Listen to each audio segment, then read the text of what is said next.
Post-match chat with chaps for that Millwall podcast where it finished at the Den. Millwall 1, Stoke City 0. That, my friends, was the definition of a hard-fought victory, and it was a definition of a Gary Rowett masterclass. He loves to play Stoke, doesn't he? And I think that probably gave him a little bit of extra fire in his belly to get the team right up for today. And in many ways, it was the perfect fixture. And all week I've been saying I've been looking forward to this fixture in a really bizarre way, considering how bad we were at Norwich, because I felt we would get a conclusion of some sort. I felt it would either go the way of that it did, and you would see that the players were still fighting for him, and we aren't actually a bad side, and we can play some nice stuff, and we can beat decent sides. Or it would show that the players aren't fighting for Gary anymore, and we'd need a change. And I honestly felt that either way we'd get a conclusion today. I said after the Norwich game, I felt Rowett had 2 games to save his Millwall career because he was playing 2 teams that he likes to play against and that he's usually good against, Stoke being the first one, obviously. And I think we've got our conclusion. I think the team are definitely giving everything they can for Rowett and for the club. And I think that we showed when we do play to our strengths and we do play that kind of style of football. Yes, it wasn't pretty towards the end and it was difficult, and Stoke may feel they were deserving of a point, but it got the job done. And that is Gary Rowett playing defensive, pragmatic styles of football with counter-attacking, creating opportunities and being defensively solid against teams that have got more money and more flair players, but still managing to come out on top. That's Gary Rowett. And today, or yesterday, sorry, as a point of recording, was us playing to those strengths. And I think the first half we played very, very well. But anyway, let's get into the game then. So let's talk about the lineup. So I think he got the lineup spot on, in fairness. And I know there were all sorts of views on Twitter, or X or whatever it's bloody called now. But I felt he got the lineup spot on. And he went with a 5-3-2 formation. And I've said for a while now that I don't actually care whether we play 4 or 5 at the back. I really don't care. It's the way that we play that formation and the kind of mentality that we play it with. And it also depends on the players we use, if they're fit for that system or not. But we went with a 5 at the back. So obviously Sarkic in goal, a back 5 of, I'm going to go left to right. So the returning Joe Bryan on the left, 3 defenders of Cooper on the left, Hutch in the middle, and Ryan Leonard coming in at right centre back. Now, a couple of things before I move on. Fantastic to see Jake Cooper commit his long-term future to the club. I don't care what anyone says. The uncertainty, it can't do anyone any good. You know, the club, the player, the fans, his teammates. So getting him signed was fantastic. Whether he wrote that beautiful article or not, I don't know. But I do think he definitely wants to be here. And I think it can only be a good thing. And the Jake Cooper we got against Stoke was the Jake Cooper that's worth £5 million, in my opinion. He was back to his best. But brilliant to see him there. I also liked him on the left side of the 3. More of that to come. Hutch in the middle. Leonard on the right-hand side, centre-back, where he last played against Blackpool away last season. Right wing-back, another signing this week. It was the signing of Brooke Norton-Cuffy on loan from Arsenal. He spent some time at both Rotherham and Coventry. He was actually in the playoff final match playing for Coventry down our right-hand side. Another really good signing, and fair play to the club, because I would imagine he would have come with quite a hefty loan fee that we probably would have paid for him. So he goes straight into the side in place of Danny Mack, who drops to the bench, which I think is the right decision. The 2 midfielders are Billy Mitchell and George Saville. And then a front 3. So in the 10 behind Zian Fleming, and then up top, the returning Tom Bradshaw and Kevin Nisbet. And that is the exact 11 that I personally would have picked. And I think he got it spot on. And obviously he lives and dies by his decisions. And we go on to win the game as nip and tuck it was, as it was at times. For Stoke, I think, make no mistake about it, and Stoke fans, if you're listening, I think that Stoke are a very good side. And I think once they've got all of their signings gelled, playing the right formation and style, I think Stoke will easily be challenging for the top six. I think there'll be a top six side. I think it's really important to note that Stoke have spent 12 million already on permanent transfers. They've signed 5 additional players from Premier League clubs, and their business isn't done yet. They're a very good side. Let's make no mistake about it. I just think that it will take them a little bit of time to gel. I think they've got the lad up top, the 2 strikers. One of them, Vidigal, who looked good and lively, although he threw himself around a bit too much in terms of on the floor. He looked good. He had 3 league goals coming into the game yesterday. $500,000 they paid for him. And then the other lad up top, who was an absolute unit, Wesley, he signed on loan from Aston Villa, who Aston Villa paid 20 million for him. So just a bit of context, I think, because I think it's key. And this is what we're up against. And this is what's brilliant about being a Millwall fan, because you go into a lot of these games based purely on financials, being the underdogs, and that's where we thrive. So they were the teams, and I'll come on to talk about some of Stoke players that impressed me throughout the course of this video. But I think the start of the build up of the atmosphere was pretty good. I felt it was quite a decent atmosphere, although it wasn't the biggest crowd. I think it says it was around 15,500. I don't think there was 15,500 there. But even before kickoff, Stoke fans chanting, "Gary Rowett, your football is shit." And the Mill fans didn't join in, although I think if they'd have got the first goal, it could have turned very sour very quickly. And it was vital we got the first goal. And Nisbet actually said in his post-match interview that Gary Rowett told the team that. He said that Gary said, go out and get a goal in the first half. And we did. But I think it quite easily, we could have been 1-0 down inside 10 minutes. So just before that, though, George Saville does something brilliant, but also very stupid. He sets the tone by going in really hard. I think it's on Josh Laurent, who's their skipper. Completely mistimes his tackle and goes into the book after only 6 minutes. But I have to say he managed himself very, very well throughout the rest of the game, considering he played probably 90-odd minutes with the added time on a booking. But it set the tone. It set... We just looked different from pretty much the off. I felt we were... Definitely from between 10 minutes and up to half time, we were really front foot, high tempo, aggressive, physical, winning the 50-50s. We competed. All the things we didn't do at Norwich, we did. And that is what you want to see from a Millwall team. And for me, the result was not as important as the performance. And I know that might sound stupid, but today I just wanted to see a Millwall team go out there and battle. And we did. And that first half was as good as we played at home for some time, considering our recent home form. We were definitely the better side. But as I say, they could have taken the lead after just 10 minutes. So it's sort of a bit pinball-y, scrap in the middle of the park. The ball then is lofted over the top of Norton Cuffy, who probably could do better, but he lets it run. They just about keep it in on the byline. The ball comes back across goal. Cooper goes with, I think it's Vidigal, and they sort of both kind of miss the ball. And then it breaks, I think it's to Wesley. I can't remember off the top of my head. It breaks to one of their players. And it's a superb block from Hutch, who stops a definite goal-bound effort. And that was a real warning sign to show that they did have quality on the break. And it was a bit stop-start. There was a lot of sort of silly free kicks and things. But then I felt we got into the groove. And I think we definitely had the better chances in the first half. I think our first good chance comes from a corner, a good sort of, it's almost just hung in the air from George Saville to the back post. Cooper, what he's good at, towering header. And Travers, who is the goalkeeper that we tried to sign before we signed Sarkic and before they tried to sign Sarkic, makes a really good save from Cooper's header. We then go on to have 2 free kicks. One was the result of a Leonard throw that's cleared out to George Saville. Bit of trickery at the edge is brought down. This free kick, Fleming sits it low, hard, but it's straight at the keeper. Travers parries it out.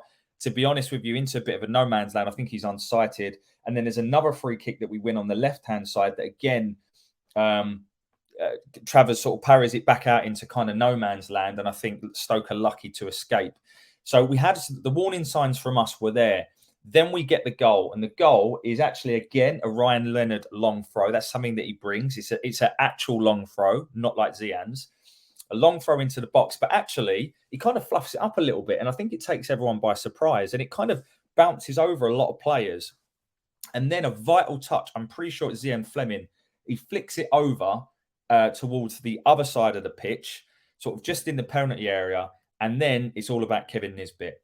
He takes the ball, and his first touch gets it out of his feet and also out of the way of the defender that's marking him.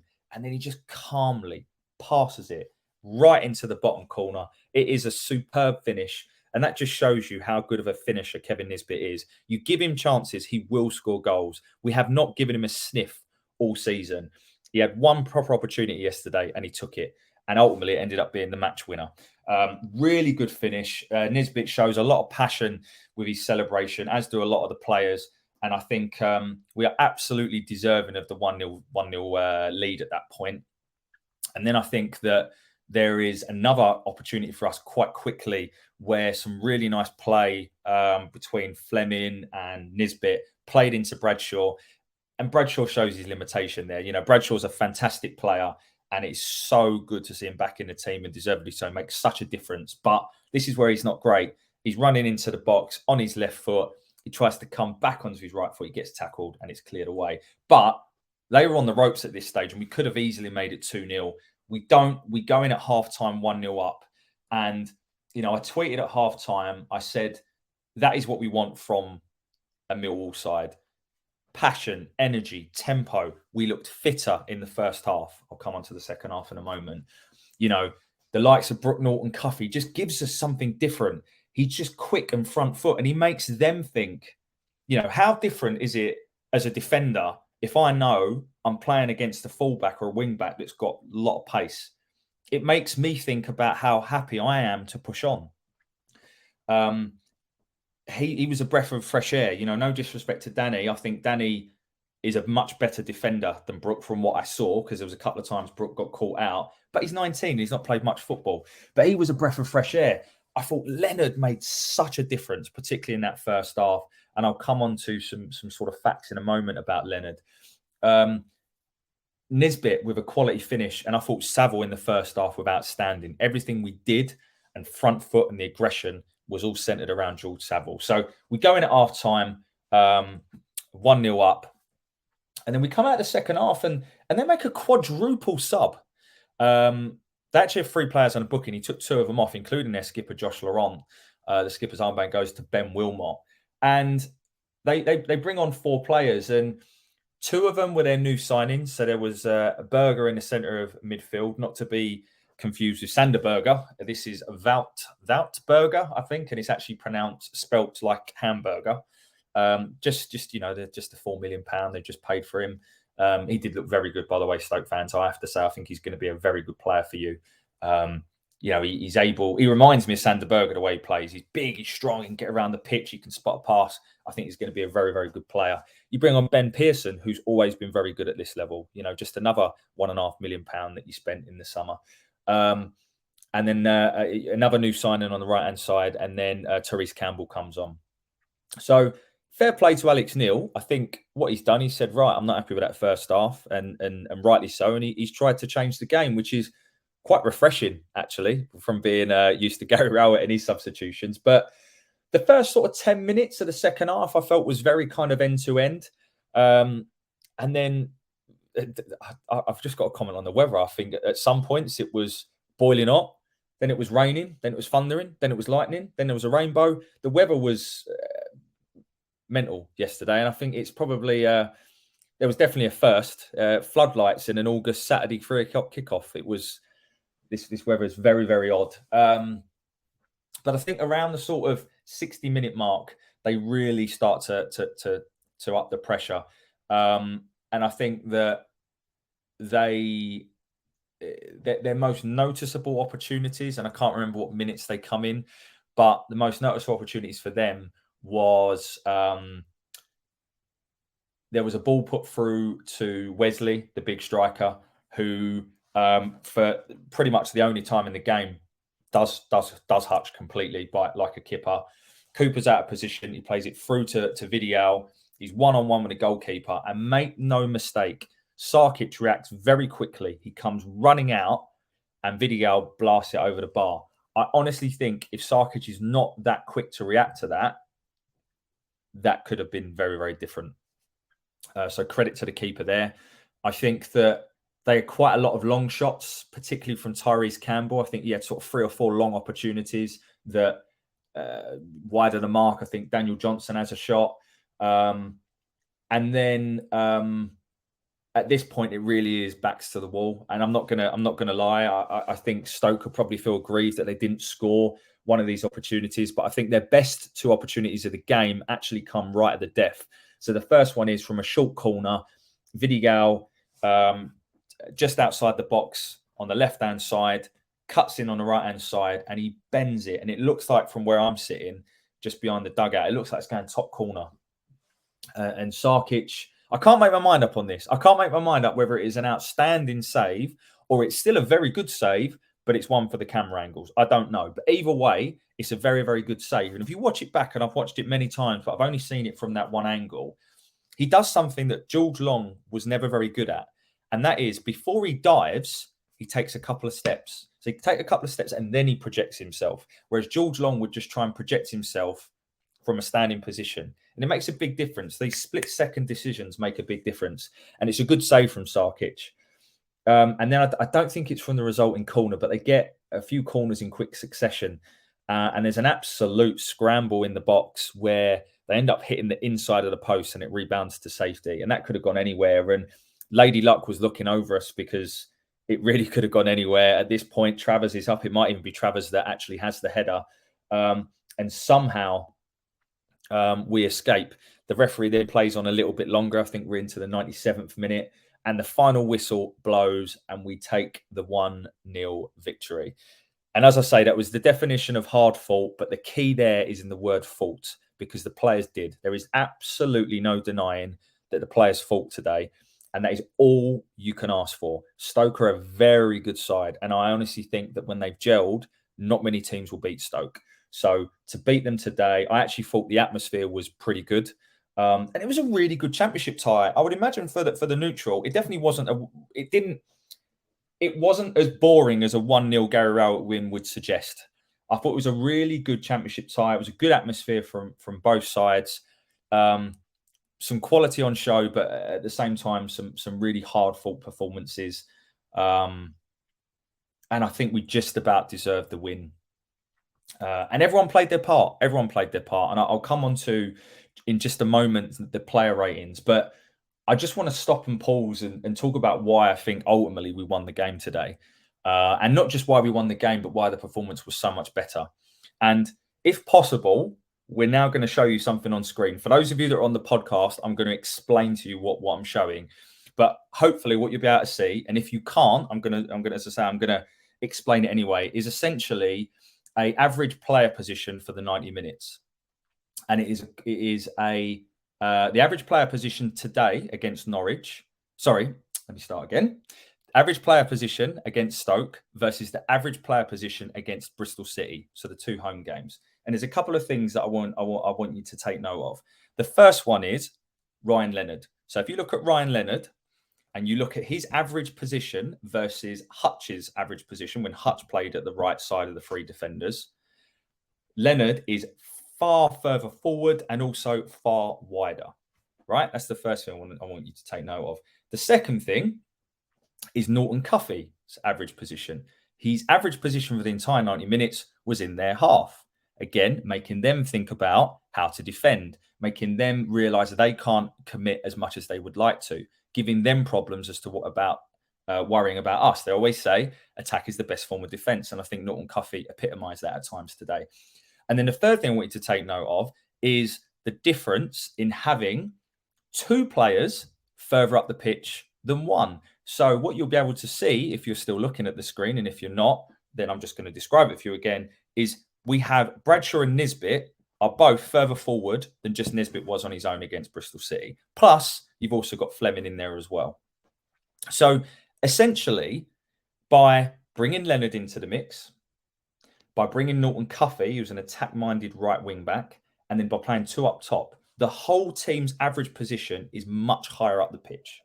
It's also worth to note that Cooper's average position, playing on as a left of a 3 versus being in the middle, is also much higher than Murray Wallace's was.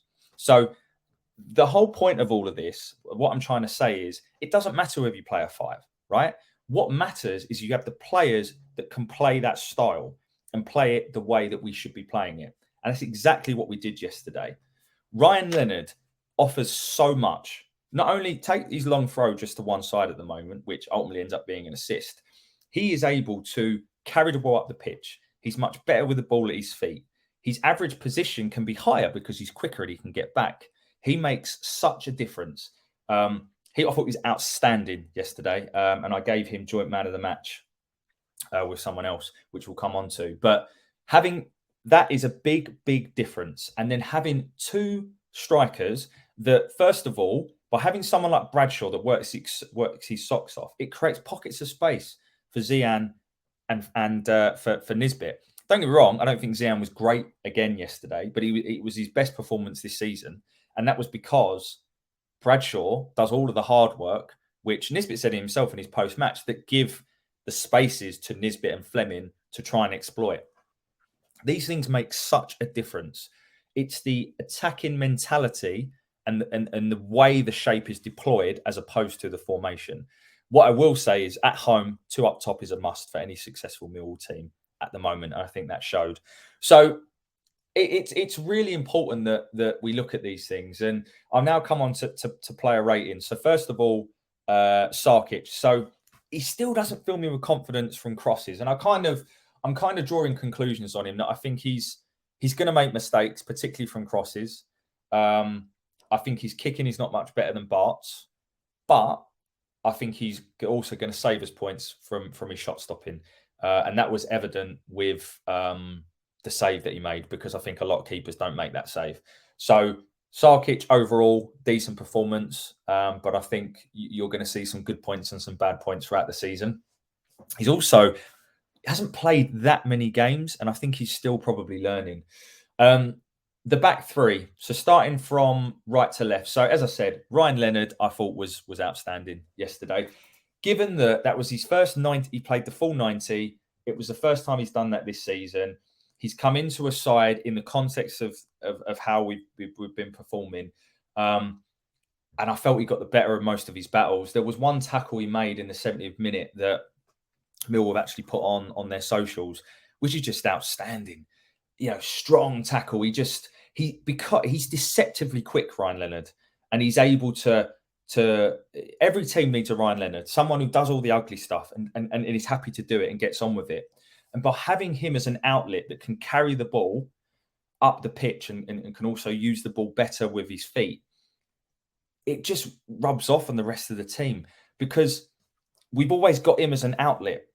At times, we would play the ball across the back three, and none of them are particularly good with the ball at their feet. So it just goes back and forth. Whereas here, Ryan Leonard is much, much better with the ball at his feet, and not just with his passing, but also just his ability to carry the ball. Even if it's 10 yards, it makes a big difference. So I thought he was brilliant yesterday. Then Hutch. So as I said, Wesley is a 6'5", 20 million pound striker. And other than once, Hutch had him in his pocket. Hutch also took 2 nasty bangs to the head and carried on like any Millwall leader would. And I thought he was also brilliant today. He's definitely, he's not my man of the match, but he's definitely an honourable mention. I thought he was brilliant. And back to the Hutch that we absolutely love. Cooper, for me, joint man of the match with Ryan Leonard.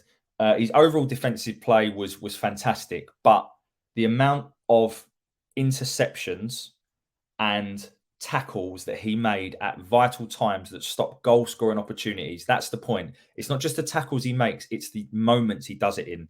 These are times which, if he does not make those tackles, they have a goal scoring opportunity. They are as good as a goal at times. And today he showed why he is a superb player for us. He's always going to have limitations with the ball at his feet, but his game is built on being a superb defender first and foremost. And I have to say, I thought he was fantastic yesterday. Him and Ryan Leonard, for me, joint man of the match. Couldn't split them. I thought they were fantastic. Joe Bryan. So it's interesting because I've seen a lot on socials of real kind of split up. Some people saying Joe Bryan was brilliant yesterday, or Joe Bryan was terrible. I actually think Joe Bryan in the first half was very, very good and was involved in everything we did well going forwards. In the second half, I'm going to be honest, I thought he was awful in the second half. If you watch it back, the amount of times he gets done, the amount of times he gets overrun. There was one opportunity in the second half which ends up in Tyrese Campbell blazing over the bar, but they break and the ball is switched over to the right-hand side, and it's probably 70-30 in the Stokes players' favour in terms of who's going to get there first. But Joe Bryan still tries to go for it, and he's never going to get there. And by doing that, not only has he closed down probably not the right player, but that player's then beat him to the ball, and then their right winger's also free.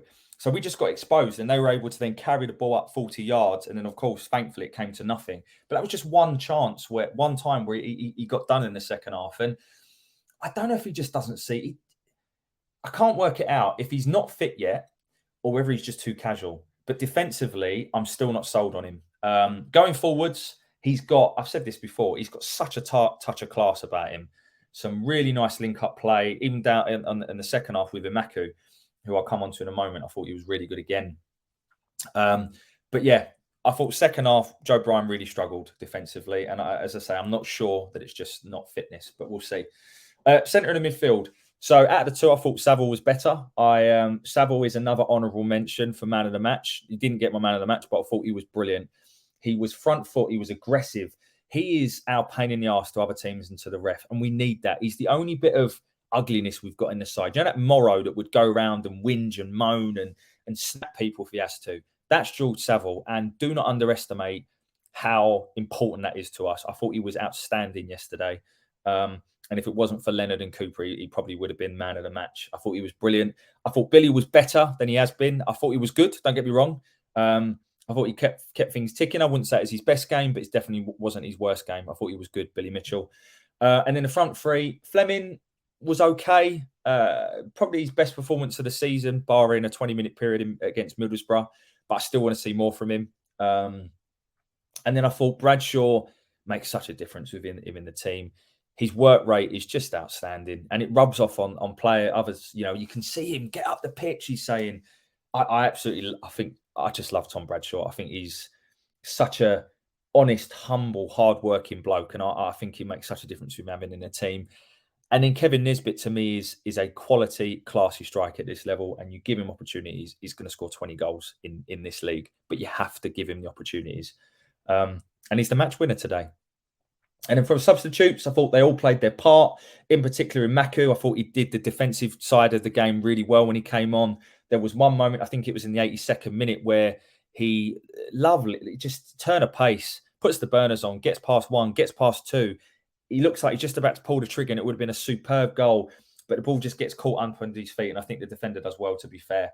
But he's just got that something about him. And I think at the moment, it is right that he comes on before SA, because I think he does the defensive side of the game better, and I think he's a bit more physical. And I think that he looks fantastic, I have to say. And then the likes of Vogie also come on, and what I would say is that he put some good tackles in, Vogie. He definitely played his part, but he almost played like a right wing back, another right wing back. And then you're thinking, if he's coming on in that position over Danny Mack, what's going on there? So I don't know. Maybe you just wanted to sort of take Danny Mack out of the equation completely. I'm not sure. I think the only cause for concern for me was still the fitness. There's a few players there, Joe Bryan being the main one, that I feel are still not fit enough to keep that level of performance up for 90 minutes. And that's my only sort of concern at the moment. And maybe that'll come, Norton Cuffy hasn't played much football. Nisbet's still recovering from a very bad injury. So maybe it will come. But overall, I think really good performance. As I say, great to get the 3 points. But if they had have equalised in the last minute, don't get me wrong, I think I'd have been annoyed. But the performance would have still been the same. And that was key for me. And now we're 10th. We've played 4 games. We've got 6 points. We've won 2 games. On average, I think we only win 3 out of the first 10. So we're well on the way to that. So all of a sudden, you're thinking, actually, it isn't too bad. And if we can get a point against Birmingham at least, then who knows? I think some of the comments after the Norwich game were very, very knee-jerk. I think it was because of the manner of how bad the performance was at Norwich, and it could have been 5 or 6-0. But some of the sort of personal comments were probably uncalled for. And as I said, I think with Rowett's style of play and his personality and some of the comments that he made after the game, and let's be honest, he's definitely got an ego. There's no doubt about it. I think it is a bit of a ticking time bomb at times for him. And I don't know if he'll last the season still. I think another bad run, and I think there'll be calls for his head again. And I think we're going to go through this until ultimately it does end up leaving the club. But at the moment, let's not forget, we're a stable championship side. We've now won 50% of our games this season, and we probably played 3 or 4 very good sides. I think, Norwich won 4-0 away at Huddersfield. Norwich are going to beat a lot of sides. I think Norwich and Stoke will both be in around the top 6. So we played 2 very good sides already.